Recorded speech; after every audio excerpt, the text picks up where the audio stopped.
What makes a video game beautiful? Or good looking, visually appealing?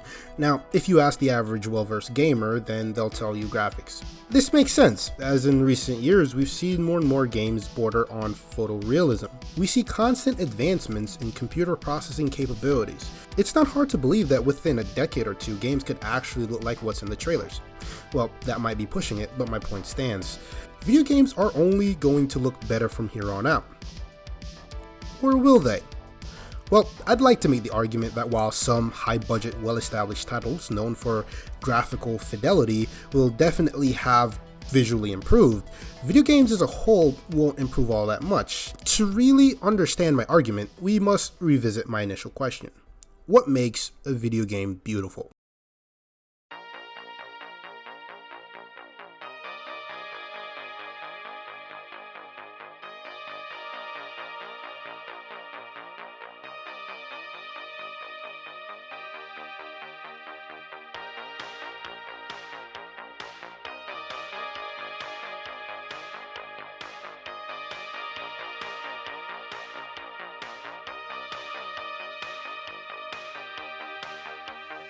What makes a video game beautiful isn't just how detailed textures are or how high the polygon count of any model is. It's the overall creative vision of the developers and the art teams and their ability to execute said vision. A good example would be Bethesda and their work on the Elder Scrolls V Skyrim. TES 5 is considered one of the greatest RPGs of all time, and make no mistake, that's no exaggeration, considering the game has almost 60 million copies sold worldwide, making it one of the most sold RPGs at least. Graphically speaking, Skyrim is, well, not very impressive. Decent for the time, but by today's standards, graphically Skyrim hasn't aged super well. But somehow, this game manages to immerse me like no other, and I'm not exaggerating. It's evident the amount of care and consideration the devs actually put into the creation of this world. Definitely the most detailed they had done thus far. From the great city of Markarth to Riften, Windhelm, home of the Stormcloaks, to Farkleth of the Forest, each of Skyrim's whole capitals have a distinct feel. The Stormcloak capital, Windhelm, is a depressing city with an air of despair. The fluffy white snow contrasted by the grim black stone does have an essence of beauty to it. And the legendary Palace of Kings acting as the nexus of the city and main headquarters of the Stormcloaks. Led by a man of truly mythical proportions, Ulfric Stormcloak. Windhelm truly leaves an impression. In direct contrast to this is the beautiful city of Whiterun. This city is in the very center of Skyrim, acting as a beacon of trade. Because of this, Whiterun is a quite prosperous city. Jorrvaskr, home of the Companions, and a statue of Talos Stormcrown or Tiber Septim at the center of the city, all watched over by the legendary Dragon's Reach. Whiterun is not only the most iconic city in Skyrim, but one of the most iconic cities in video games. Each region in Skyrim does have a distinct feel. Show a Skyrim player almost any region in the game and they could probably tell you where it is. The Rift is distinctly different from the region of Farkleth. The swamps of Yalmarch will never get mistaken for the tundra of Winterhold or Dawnstar. The point is, each of these holes has its own identity, which gives the player a variety of different environments to explore, which adds to the overall beauty that Skyrim provides. Another thing Skyrim does to really bring players into the world of Tamriel is by providing the player with epic views regardless of where they are. I think the saying is every frame a painting. Skyrim is the perfect example of this. To gaze down upon Skyrim from the heights of High Hrothgar really does present this world with a scale like no other. Another game that immerses players through epic scales and a variety of environments would be Elden Ring.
While not as old as Skyrim, being a fairly recent game, a lot of the design principles do translate over.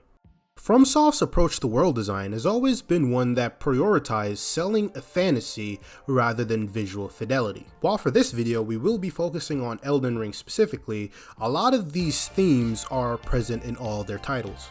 The moment you step out of the cave and step into Limgrave, Elden Ring immediately makes an impression. Stormveil Castle was immediately in view, posing as the player's first objective. Elden Ring has no quest log and relies solely on visual storytelling to actually direct the player to progress the main story.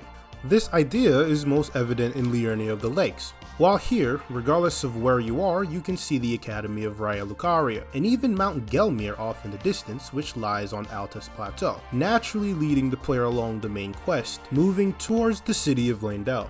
Elden Ring has a variety of locations, these locations being quite distinct from one another. Limgrave, Caelid, Liurnia, Altus, Plateau, the list goes on, and each of these locations has its own feel.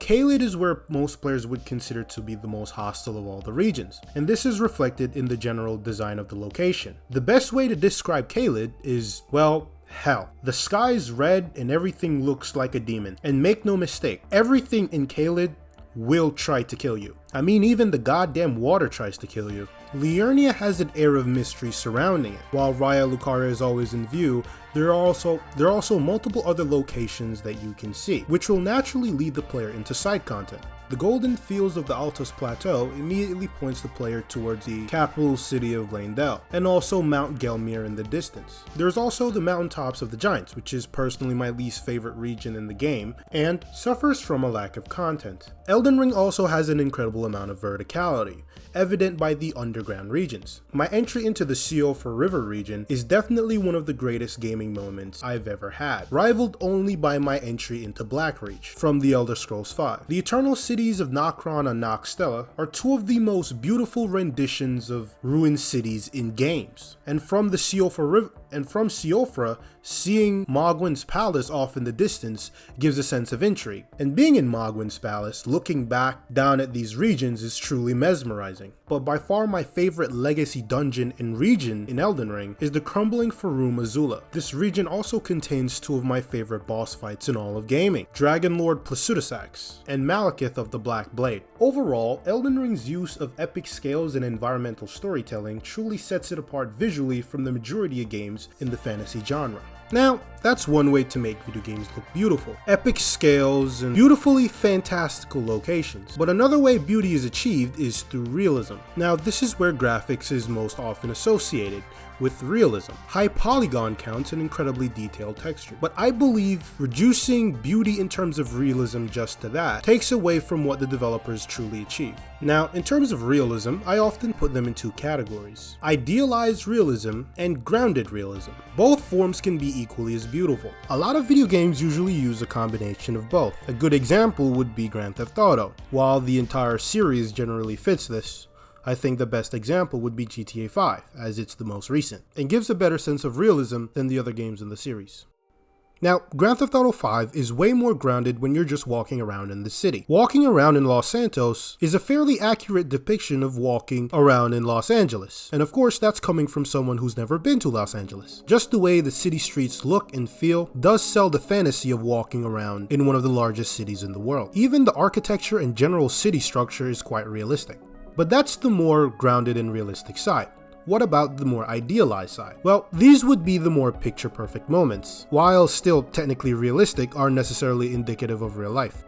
Think looking down at the city from the Vinewood sign, or flying over in a plane, or looking out at what I'd consider to be one of the most beautiful sunsets in video games. Los Santos is a lot of things, but definitely not generic. But leaving the beautiful lights of the city and going further out into the wilderness, the game doesn't lose its charm. While I did say I'd only be talking about GTA 5, I'd be remiss if I didn't mention GTA San Andreas. In my opinion, the atmosphere that GTA San Andreas provided is still unmatched in any GTA game today. All three cities in that game did feel distinct from one another, And while the game definitely isn't what I'd call particularly realistic, it definitely gives that feeling of beauty from idealism. Being in the countryside in GTA San Andreas does truly make me feel like I'm in the middle of nowhere, and moving from one city to another does feel like driving from one state to another. While technically the map is smaller than GTA 5, in terms of scale, the game feels a lot larger. Another good example of grounded and idealized realism would be Forza Horizon. While any of the games in the series would definitely fit this bill, we'll stick with the most recent one, Forza Horizon 5. Now, these games are known for their graphical fidelity, and Forza Horizon 5 is the pinnacle of that. And the Horizon series of Forza is known for some more idealized, borderline fantastical elements. I mean, in the intro, you're literally parachuting in a car out of a plane. And this is where most of the idealism lands. In these structured gameplay segments, the major events in the games are like this, and a lot of the races are like this, that will change the time of day and the weather to fit a certain aesthetic. This in itself is a form of idealism. While in terms of realism, this is found mostly in just free roaming, where the game feels a lot less idealistic because the setting isn't fine-tuned for you. While this rendition of Mexico is quite beautiful, it does feel quite grounded. Now, what was the ultimate point I was trying to make? Well, shit, I actually forgot. Nope, I'm back.